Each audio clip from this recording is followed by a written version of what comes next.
看全都是靜電。我這幾天呢一直被靜電電到全身，又到食飯嘅時間啦。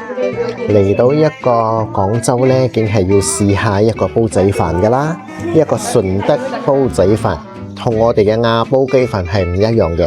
呢度係白晒晒嘅，我哋嘅亞煲雞飯呢係黑咕立揼噶嘛，冇咩味嘅，所以你要自己加一個豉油啦，自己調味，食落去呢，佢真係冇咩味嘅咯。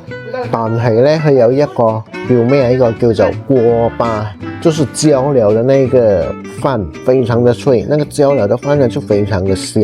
飯呢一定要配食材一起吃才有味道。如果你問我哪一間的這個煲仔飯比較好食嘅話呢，我真係唔知啦。冇比較嘅話就冇傷害啦。應該係我第一餐食一個煲仔飯，對於我嚟講呢，都係算可以食嘅。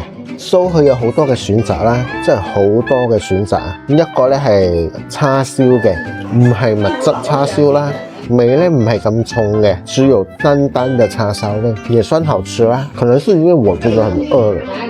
就係一間青色招牌嘅，叫做順德煲仔飯。那我就是在這裡吃我的晚餐啦。